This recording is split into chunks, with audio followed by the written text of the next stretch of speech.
Hello dear students, आज के इस वीडियो लेक्चर में हम चैप्टर नंबर 1 मैथमेटिकल लॉजिक का एक्सरसाइज 1.6 का 7 सम सॉल्व करने वाले हैं। तो इसका एक्सप्लेनेशन स्टार्ट करने से पहले मैं आपसे रिक्वेस्ट करूंगी कि अगर अभी तक आपने चैनल को सब्सक्राइब नहीं किया है तो चैनल को सब्सक्राइब कर जल्दी से बेल आइकन बटन को प्रेस कीजिए एंड वीडियो को लाइक करना एंड शेयर करना नहीं भूलना है। तो डियर स्टूडेंट्स, ऑलरेडी मैंने आप लोगों को एक्सरसाइज 1.6 के जो क्वेश्चन नंबर 6 तक सारा जो सब क्वेश्चन है वो मैंने कवर अप करा दिया है और ये लास्ट क्वेश्चन है, क्वेश्चन नंबर 7 जो हम सॉल्व कर रहे हैं। तो यहाँ पर क्वेश्चन नंबर 7 में आपको क्या करना है कि प्रूव करना है, prove that following pairs of statement patterns are equivalent. तो जो हमने क्वेश्चन नंबर 6 किया था सेम यहाँ पर भी आपको क्वेश्चन नंबर 6 की तरह ही क्वेश्चन नंबर 7 में भी आपको इक्विवेलेंट है क्या ये प्रूव करना है। और तो इसे प्रूव करने के लिए आप लोगों को क्या करना होगा, वही आपको ट्रूथ टेबल तैयार करनी होगी और जो दिया हुआ आपको स्टेटमेंट पैटर्न है, जैसे कि यहाँ पर क्वेश्चन नंबर 1 है कि P disjunction in the bracket Q conjunction R bracket close and. तो यहाँ पर ये एंड का मतलब है कि आपको इन दोनों के बीच में ये इक्विवेलेंट है क्या, this is equivalent to this, ये आपको प्रूव करना है कि P disjunction Q conjunction P disjunction R bracket close.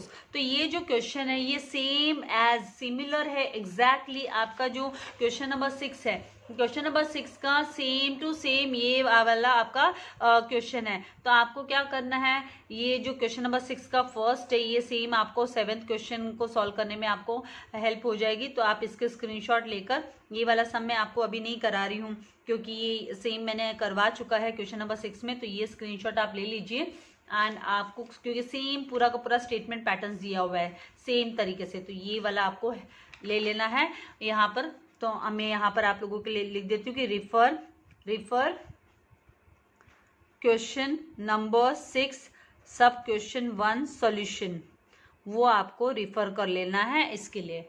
Fine, now हम मूव कर रहे हैं नेक्स्ट क्वेश्चन नंबर 2। तो क्वेश्चन नंबर 2 में बोला है P double implication Q and फिर यहाँ पर एंड दिखाई दे रहा है। तो एंड का मतलब क्या है आपका इक्विवेलेंट, आपको इक्विवेलेंट है क्या, इक्विवेलेंट किसके, तो दिस इज इक्विवेलेंट, यहाँ पे बोला this is equivalent to this है क्या। तो उसके लिए पहले सबसे पहले आपको क्या करना पड़ेगा, इनमें कितने स्टेटमेंट्स है वो चेक करने। तो 1 और 2 दो स्टेटमेंट है, पूरे यहाँ पर भी देखोगे तो 1 और 2 स्टेटमेंट है। तो 2 कॉलम तो आपके स्टेटमेंट को लेकर हो गए। रो तो यहाँ पर 4 आएंगे क्योंकि आपके स्टेटमेंट जो है वो 2 ही स्टेटमेंट है, इसीलिए रो 4 आएंगे। जैसे ये रो मतलब 1 2 3 4 ये हो गए रो, तो ये 4 होंगे। ये तो आपको हेडिंग के लिए है यानी 1 2 3 4 भी हम हेडिंग के लिए लिख रहे हैं। हेडिंग मतलब यहाँ पर हम जब एंट्रीज को, जो आइडेंटिकल कॉलम्स वाली एंट्रीज है उसके लिए हमको ये नंबर्स रहता है, तो आंसर लिखने में भी हमको आसानी आती है कि the entries in the column so and so are identical. तो उसके लिए हमने ये वाला यहाँ पर लिखा है। तो यहाँ पे इन रियलिटी हमारे 4 रोज होंगे, 4 रोज हमको करने हैं तैयार। अभी कॉलम्स कितने होंगे, तो जैसे मैंने आप लोगों से पहले भी कहा है कि आप लोगों को क्या काउंट करना है यहाँ पे, लॉजिकल कनेक्टिव्स प्लस आपके जो स्टेटमेंट्स है। तो लॉजिकल कनेक्टिव्स यहाँ पर कितना है, तो 1 2 3 4, तो 4 लॉजिकल कनेक्टिव्स है एंड 2 स्टेटमेंट है। तो आपके जो है टोटल 6 कॉलम्स तैयार होंगे। तो 1 2 3 4 5 6 कॉलम हो गए। अब क्या करेंगे, P एंड Q स्टार्टिंग में P स्टेटमेंट Q स्टेटमेंट लिख लिया एंड इनकी जो ट्रूथ वैल्यू है वो T T F F T F T F लिख लिया। इसके बाद में आपका पहले कॉलम में जो है मतलब थर्ड कॉलम में यहाँ पर P डबल इम्प्लीकेशन Q लिख लेंगे। उसके बाद में आप P implies Q and Q implies P and finally आपका 6th जो कॉलम है उसमें P implies Q conjunction Q implies P ले लेंगे।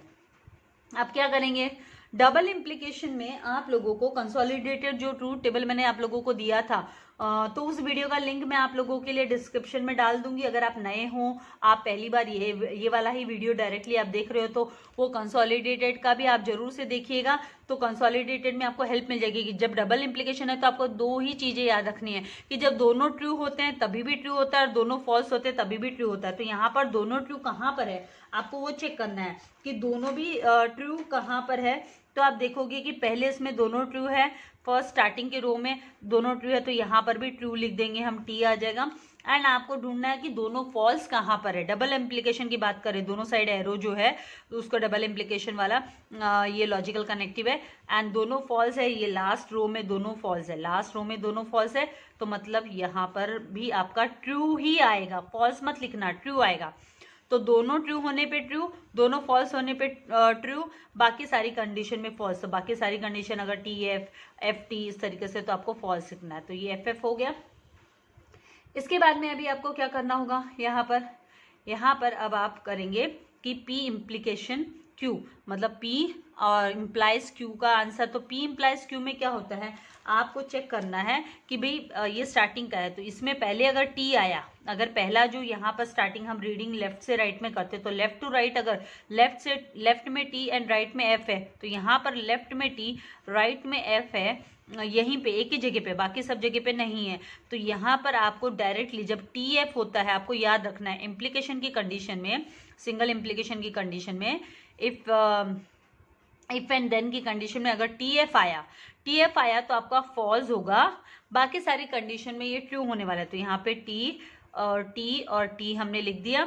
उसके बाद में आपको जो इम्प्लीकेशन आप रीड करोगे, क्यू इम्प्लीकेशन पी, मतलब क्यू इम्प्लाइज पी, तो यहाँ पर हम क्यू इम्प्लाइज पी बोल रहे हैं, इसका मतलब क्या है, इसका मतलब क्यू से पी की तरफ मूव करते हुए हमको रीड करना है। तो क्यू से पी की तरफ ये मूव हो रहा है, दिस इज क्यू आपका टी है एंड पी जो आपका एफ है। तो ये वाला जो कॉलम है आपका, यहाँ पर टी एफ हुआ, इस तरीके से हम रीड करेंगे कि Q implies P, Q implies P मतलब टी एफ। तो टी एफ आया तो आपको पता है सिंगल इम्प्लीकेशन में जब टी एफ आता है, क्योंकि क्यू स्टेटमेंट है वो टी है एंड ये एफ है, इस कॉलम में सॉरी इस रो में, कौन से रो में, थर्ड रो में, फिफ्थ कॉलम के थर्ड रो में, यहाँ पर आपको एफ लिखना है, फॉल्स एफ, क्योंकि टी एफ हम इसको रीडिंग इस तरीके से कर रहे हैं, टी एफ है तो फॉल्स लिखना है, तो हमने फॉल्स लिख दिया और हमारा बाकी सारी कंडीशन में ये ट्रू होने वाला है। तो यहाँ पे टी एंड टी हमने लिख दिया है। अब आप देखेंगे कि कंजंक्शन का जो रूल होता है वो क्या होता है, दोनों ट्रू होने जरूरी है, दोनों भी आपके टी होने जरूरी है, दोनों ट्रू है, दोनों टी है, तो ही आपका वो स्टेटमेंट है का जो यहाँ पर ट्रूथ टेबल में आप उसको स्टेटमेंट पैटर्न को ट्रू लिखोगे। तो यहाँ पे टी यहाँ पर है और टी आपके लास्ट कॉलम में है, तो दिस टी यहाँ पे टी आने वाला है और दिस टी, तो यहाँ पर भी टी आने वाला है। बाकी सारी कंडीशन में ये फॉल्स आएगा, तो यहाँ पर हम लिखेंगे टी, यहाँ फॉल्स आ गया एंड दिस इज टी। तो ये मैंने जो कलर की साइन दे रही हूँ इसीलिए दे रही हूँ आपको कॉन्सेप्ट अच्छे से क्लियर समझ में आने के लिए। अब आपको क्या चेक करना है, आपको इक्विवेलेंट दिखाना है पी डबल इम्प्लीकेशन क्यू को। पी डबल इम्प्लीकेशन क्यू कहाँ है, दिस थर्ड कॉलम में है P double implication Q, and ये वाला लास्ट कॉलम में है, दैट इज सिक्स्थ कॉलम में। तो आप देखोगे T F T, last column T F T, तो मतलब आपका third column and sixth column के जो एंट्रीज है वो आइडेंटिकल है, तो मतलब ये यहाँ पर प्रूव हो जाता है कि ये इक्विवेलेंट है। तो हमें इस तरीके से इसको लिखना होगा। आई होप आपको चीजें समझ में आ रही है। आप लिखोगे the entries in columns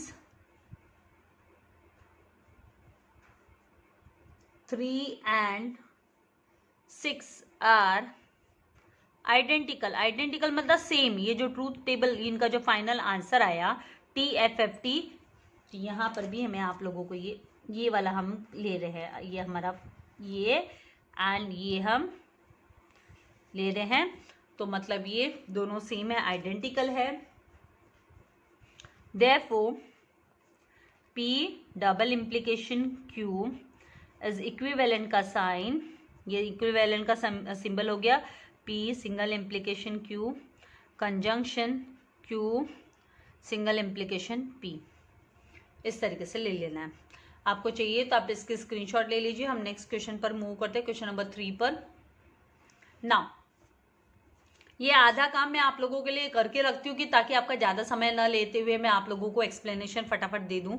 now P implication Q and आ गया, तो मतलब इसके आगे आप लोगों को क्या करना है, एंड आ गया मतलब this is equivalent to this. यहाँ पे फिर से एंड आया है, तो दिस इक्विवेलेंट टू दिस आपको प्रूव करना है। तो यहाँ पर आपको चेक करना है कि भाई स्टेटमेंट कितने, तो पी क्यू स्टेटमेंट यहाँ पर पी क्यू है, मतलब 2 स्टेटमेंट है। तो 2 स्टेटमेंट हुए तो मतलब आपको रो जो बनेंगे वो 4 बनेंगे, 1 2 3 4 रोज बनेंगे। एंड यहाँ पर कॉलम्स बनाने के लिए आपको लॉजिकल कनेक्टिव्स काउंट करने, तो 1 एंड साथ में स्टेटमेंट्स को भी ऐड करना है। तो 2 स्टेटमेंट है प्लस ये तीसरा, तो ये 1 ये 2 ये 3 ये वाला 4 एंड ये जो 2 बार रिपीट हो रहा है ना, इसीलिए हम इसको एक ही बार काउंट करेंगे। तो 1 2 3 4 एंड ये 5, तो टोटल 5 आपके जो है लॉजिकल कनेक्टिव्स हुए 5 प्लस आपको 2, तो टोटल 7 आपको प्लस 2 क्या प्लस 2 स्टेटमेंट्स, तो टोटल आपको 7 कॉलम 1 2 3 4 7 कॉलम लेना है। सबसे पहले स्टार्टिंग में हम पी एंड क्यू ले लेंगे। पी एंड क्यू लेने के बाद में हमें नेगेशन पी, क्योंकि हमें नेगेशन पी चाहिए, नेगेशन क्यू भी चाहिए, तो नेगेशन पी का एक कॉलम, नेगेशन क्यू का एक column, then P implies Q का column, then negation Q implies negation P का column and the last negation P disjunction Q का कॉलम हम ले लेंगे। अब आपको पता है कि पी एंड क्यू जब भी 2 स्टेटमेंट है तो वो ट्रूथ वैल्यू निकालने के लिए हम अगर वो स्टेटमेंट पी स्टेटमेंट ट्रू है एंड क्यू स्टेटमेंट ट्रू है तो क्या होगा ट्रूथ वैल्यू, एंड इसके स्टेटमेंट पैटर्न का देन टी एफ है तो क्या होगा, देन एफ टी है तो क्या होगा एंड एफ एफ है तो क्या होगा।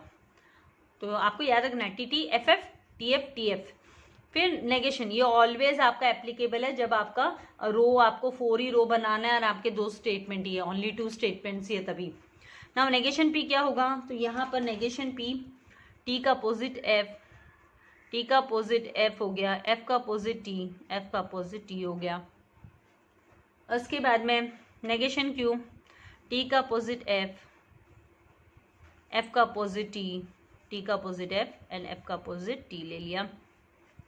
पी इम्प्लाइज क्यू, इम्प्लाइज के इसमें क्या होता है, पहले आपका टी आया एंड बाद में एफ आया, मतलब पी स्टेटमेंट जो है ट्रू है एंड आपका क्यू स्टेटमेंट फॉल्स है, तो पहले टी और बाद में एफ जब होता है इस तरीके से आपका जाता है टी एफ। जब टी एफ आया तो आपका आंसर जो होगा वो फॉल्स होगा, बाकी सारे कंडीशन में जो आंसर होगा वो ट्रू होगा, तो बाकी सारी कंडीशन में ये ट्रू हो जाने वाला है। फिर negation Q implies negation P, तो अब आप कैसे रीडिंग इसकी कैसे करोगे, इस तरीके से रीडिंग जाएगी। तो यहाँ पर देखोगे आप नेगेशन नेगेशन क्यू ये अपोजिट है, ये इस तरीके से रीडिंग जाएगी, ये एरो इस तरीके से मूव होगा।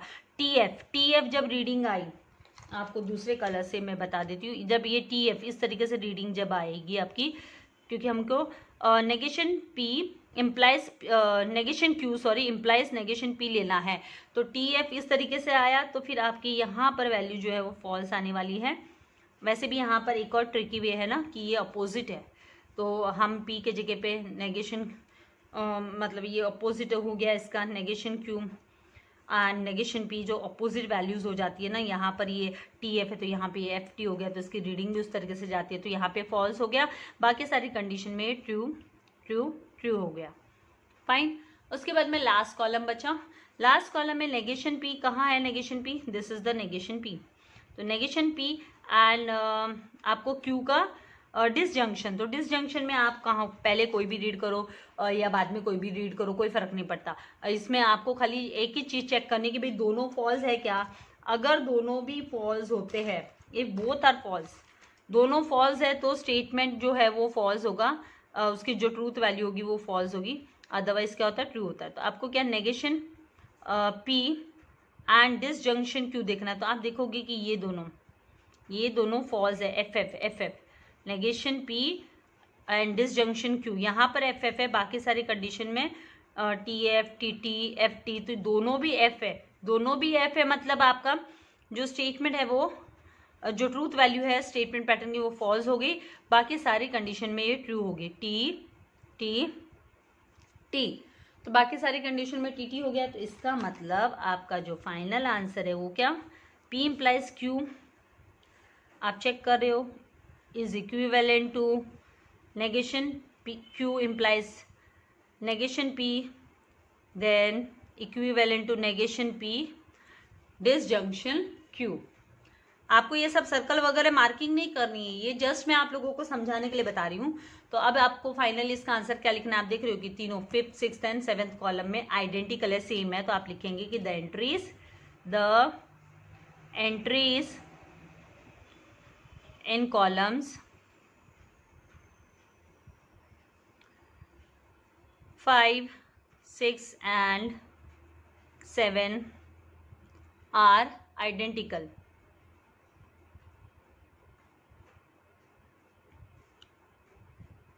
Therefore,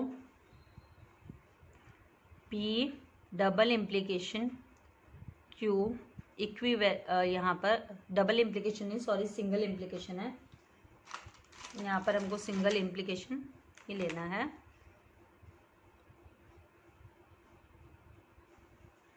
single implication Q, equivalent का साइन सिंबल, क्योंकि हमको इक्विवेलेंट ही प्रूव करना है।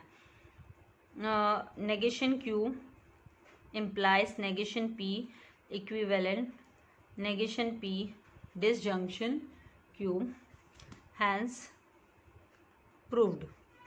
ये प्रूव हो गया। यहाँ पे प्रूव करने बोला है, इसीलिए बेटर है हम हैंस प्रूव्ड कर भी लिख देंगे तो ज़्यादा अच्छा है। हैंस प्रूव्ड हो गया हमारा आंसर। तो आपको चाहिए इसके स्क्रीनशॉट ले लीजिए, फिर हम नेक्स्ट क्वेश्चन पर मूव करते हैं, जो कि ये एक्सरसाइज का भी लास्ट क्वेश्चन सब क्वेश्चन होगा, लास्ट सब क्वेश्चन होगा। Now question number 4, negation P conjunction Q bracket में, नेगेशन ब्रैकेट के अंदर P कंजंक्शन Q, ये एंड का मतलब क्या है, आपको इक्विवेलेंट प्रूव करना है। यहाँ पे एंड के बाद में मतलब दूसरा स्टेटमेंट पैटर्न तैयार हो जाता है। Negation P disjunction negation Q। अभी यहाँ पर कितने स्टेटमेंट है, तो 2 स्टेटमेंट है P एंड Q, तो आपको 2 स्टेटमेंट मतलब आपको 4 रोज तैयार करनी है, 1 2 3 4।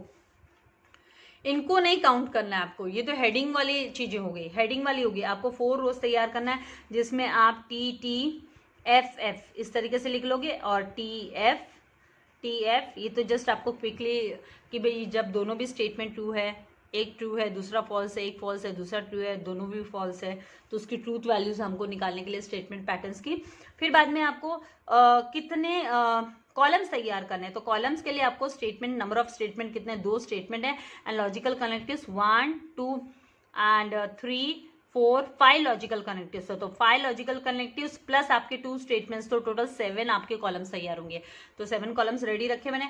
फिर P का नेगेशन P क्या होगा, तो T का होगा फॉल्स, T का होगा फॉल्स, फॉल्स का T। फिर नेगेशन Q में क्या होगा, नेगेशन Q T का होगा फॉल्स, फॉल्स का होगा T का होगा फॉल्स, फॉल्स का होगा T। फाइन। उसके बाद में आपको P कंजंक्शन Q लेना है। तो P कंजंक्शन Q इसका मतलब क्या है कि दोनों ट्रू होंगे तो ही ट्रू, अदरवाइज फॉल्स। तो दोनों ट्रू तो पहले सबसे स्टार्टिंग में ही जो दोनों ट्रू स्टेटमेंट है, तो यहाँ पर है ना दोनों ट्रू, फर्स्ट यहीं पर आएगा, उसके बाद में सारी कंडीशन में ये फॉल्स आ जाने वाले हैं।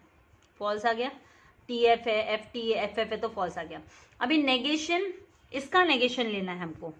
ये जो है P कंजंक्शन Q का नेगेशन लेना है, इसका अपोजिट लेंगे, तो यहाँ पे T का अपोजिट हो गया F, F का अपोजिट T, F का अपोजिट T। नेगेशन मतलब हम अपोजिट लेते हैं T। अब क्या करना है आपको, negation P disjunction negation Q लेना है। डिसजंक्शन में आपको याद रखना है कि दोनों भी फॉल्स है, तो फॉल्स अदरवाइज ट्रू। तो यहाँ पर हम देखेंगे, यहाँ पर दोनों भी false, negation P negation Q में दोनों भी फॉल्स स्टार्टिंग में ही है, बाकी सब जगह पे FT TF TT इस तरीके से, तो दोनों भी फॉल्स है, तो डिसजंक्शन में फॉल्स लिखा जाता है, नहीं तो ट्रू लिखा जाता है। तो ये फॉल्स हुआ, बाकी सब ट्रू ट्रू ट्रू लिख देंगे। अब हमें क्या प्रूव करना था कि भी ये स्टेटमेंट पैटर्न इसके इक्विवेलेंट है क्या, तो ये हो रहा है, ये लास्ट उसमें ये दोनों स्टेटमेंट पैटर्न्स ही है। तो जब हम देखेंगे कि 6th column and 7th column की जो वैल्यूज है, यहाँ पर जो ट्रूथ टेबल की वैल्यू आई है वो सेम है, आइडेंटिकल है, FTT तो यहाँ पर ये सेम आई है। तो इसका मतलब हमको क्या करना है, इसको यहाँ हम लिख देंगे the entries in columns 6 and 7 are identical, वो आइडेंटिकल है are identical, therefore negation P, negation bracket के अंदर P कंजंक्शन Q, यहाँ पर P कंजंक्शन Q लेना है, ब्रैकेट में लेना है।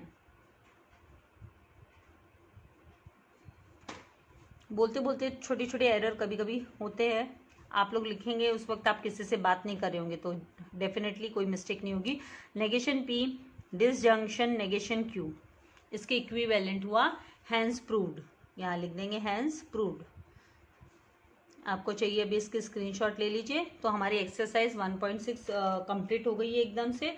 नेक्स्ट वीडियो में एक्सरसाइज 1.7 से रिलेटेड जो एक्सप्लेनेशन एंड उसके जो प्रॉब्लम सम्स है वो हम सॉल्व करेंगे। तो वीडियो को लाइक करना एंड शेयर करना नहीं भूलना। And very very important, channel subscribe नहीं किया है तो चैनल को सब्सक्राइब कर बेल आइकन बटन को प्रेस करना है, ताकि आप कोई भी वीडियो मिस ना करें, आपकी स्टडी से रिलेटेड हो, इंस्ट्रक्शंस को लेकर हो, आप बराबर से फॉलो करें। Thank you very much. God bless you all dear students.